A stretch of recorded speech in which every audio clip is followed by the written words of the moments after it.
Hey guys! Magandang gabi yo! Welcome back po dito sa Gandara SRU. Dito na naman nga po ako nag-iisa ninyong nagmamagandang ka-digital recads para magatid sa inyo ng latest update and fresh happenings about sa TVJ sa Itbulaga at sa loob at labas ng showbiz.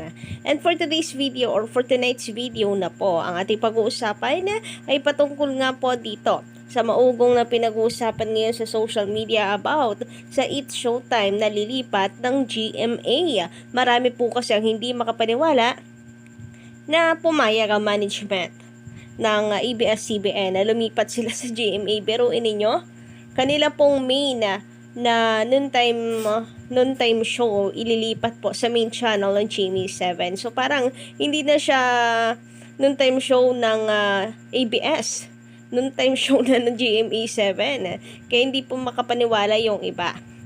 Pero bago po tayo magpatuloy, sa mga hindi pa po nakaka-subscribe sa aking channel, pindutin nyo lang po ang subscribe button dyan sa baba at notification bell para maging updated kayo at una sa mga nilalabas nating balita. Samantala, side update po muna tayo patungkol kay Singing Queen Chin. Baka po kasi may naghahanap sa inyo sa kanya at hindi alam yung update.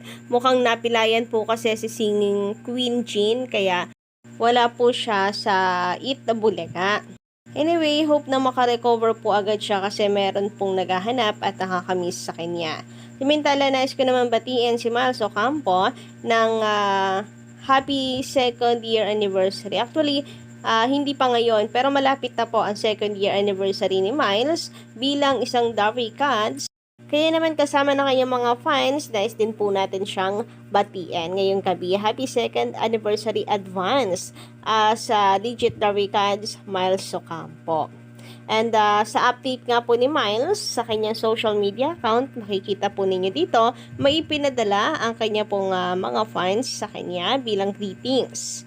And mukhang tuwang-tuwa talaga itong si Miles at very appreciative at makikita po ninyo na kanya po itong ipinost bilang kanyang pasasalamat. Sabi dito, "Huhu, ang sweet nyo. Malapit na ang second anniversary ko sa TVJ official. Thank you. My Miles Natix." Miles Natix. Ayan, makikita nyo sa cookies. Happy second anniversary as Darry Cats. Miles Ocampo. Ang sweet, diba, ng kanya pong mga fans. Anyway, ang update naman ni Miles sa kanyang social media account itong nakaraan ay tila nasa ibang bansa po siya. Andito nga sa kanyang IG story ay nasa Hong Kong Disneyland siya nitong mga nakaraan. Of course, yung prayers po natin para sa kanya, para sa paggaling po niya, kasi syempre for maintenance na po talaga itong sakit ni Miles. Yung sa leg po niya, thyroid. So, anytime pwede kasi bumalik daw ito. Kaya naman, always ingat, Miles Ocampo. And we're always praying for you. Yan. Ngayon, dumako naman nga po tayo dito sa padalas ng padalas na cryptic message or mga pahiwatig ni Vice Ganda sa Showtime. So, una, yung better days are coming.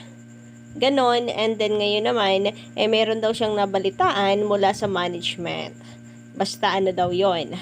Diba, Showtime, TikTok Lock, pati po, Wawawi ng pinag-uusapan na lilipat sa GMA 7 noon time show. So, since wala na nga po ang tahanang pinakamasaya ng Tape Inc. sa noon time, at hindi pa rin nagbibigay ng clue ang GMA Network kung ano kanilang ipapalit dito, naging palaisipan and tila hint para po sa mga tao itong mga parinig at mga pahiwatig rather ni Vice Ganda kamakailan sa Showtime ang paglipat nito sa GMA 7. So, ito tuloy ang bagong kutob ng marami na ito ang papalit sa tahanang pinakamasaya. And since may chika itong si Ogie Diaz na inilitay lang ng Showtime management na mag-go with signal ang GMA 7 sa kanila kung kailan sila lilipat, mukhang pangungumpirma na ito ng chismis. Although, syempre, mas importante pa rin na nasa GMA Network manggaling at mismong sa Showtime. Samantala, ayon naman sa post ng balita, hashtag ICYMI. Posible nga bang mawala sa ere ng GTV ang sister channel ng GMA Network, ang It's Showtime, ngayong namaalam na ang katapat nitong noontime show na tahanang pinakamasaya? Samantala para naman po sa mga nagwo-worry sa magiging rivalry ng GMA at ng TV5 or ng Showtime at ng TVJ, huwag kayong mag-alala. Para naman po kayong bago. Lagi naman pong magkatapat yung dalawang yan and lagi naman pong panalo ang TVJ. So kung magkakaroon man po ng diferensya ngayon is that mas liit po ang reach ng TV5 compare sa GMA7. Unlike noon sa GMA versus ABS-CBN, parehas po yung mas malawak.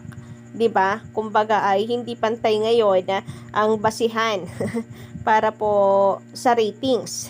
But anyway, nandun pa rin po ang tiwala ko sa atin Itbulaga, syempre. Tuloy lang po ang suporta. Ganun lang dating gawin. And no matter what happened, ang respeto naman po ng Showtime para po sa Legend Trio. And of course, sa longest running time show ay nananatiling nandun for sure.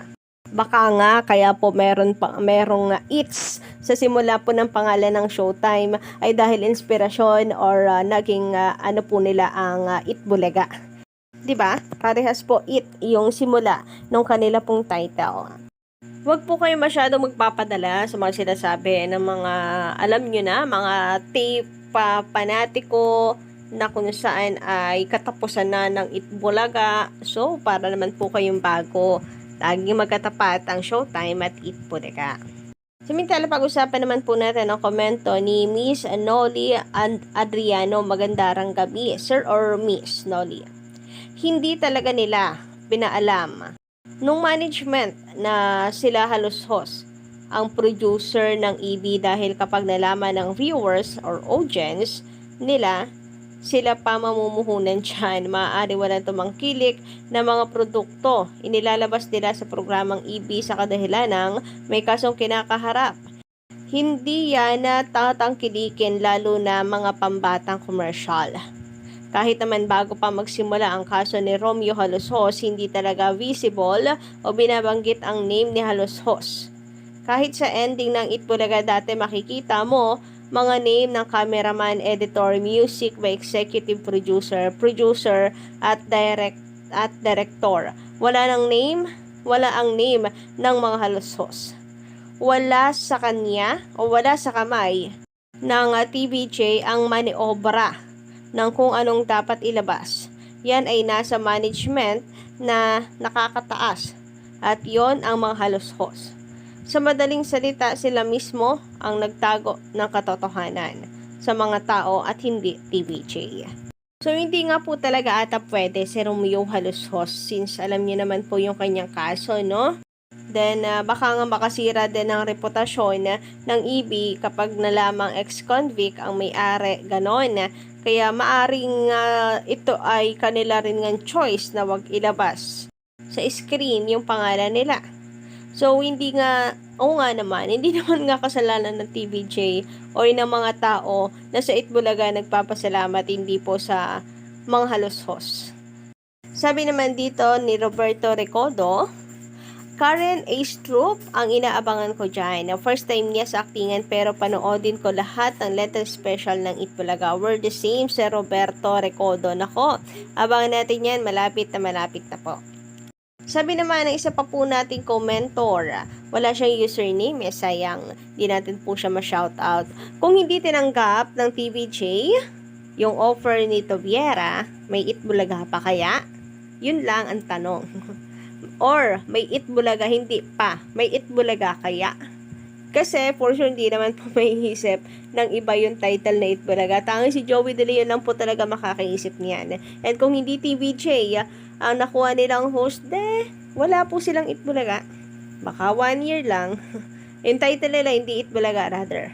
Kung bumalik na lang sa student canteen ng TVJ, may tape pa kaya at PSI? Nako, baka end of their show na po 1980 pa lang kung hindi po TVJ ang kanilang host, and kung naisipan ng TVJ na iwan sila. Dahil wala naman silang sahod, hindi po ba? So, yun lang yung ano dun eh. Masasabi mo na kung hindi yan TVJ for sure, 1980 pa lang, wala na pong noontime show at hindi na nabuo ang tape. Ang Tape Inc. Nakita nyo naman, sinubukan nila baguhin yung mukha ng Itbulaga. Pero ano nangyari? Hindi nagtagal. Di porket, ayun na nga, kung noon pa po ito nangyari, 1980, wala ang TVJ sa kanila, 2 months lang din po siguro ang itinagal ng kanilang programa or wala pang 1 year. Baka 1979 o 1980, wala na po agad ng time show. Hindi porke nag-produce ka ng title, sa'yo na yan. Lalo na kung hindi nakakontrata sa'yo yung talent na siya pong nangyari ngayon dito kay Jaya DL. So, yun lang po ating update guys sa gabing ito. Don't forget to click the subscribe button and notification bell para po sa iba pang mga balita.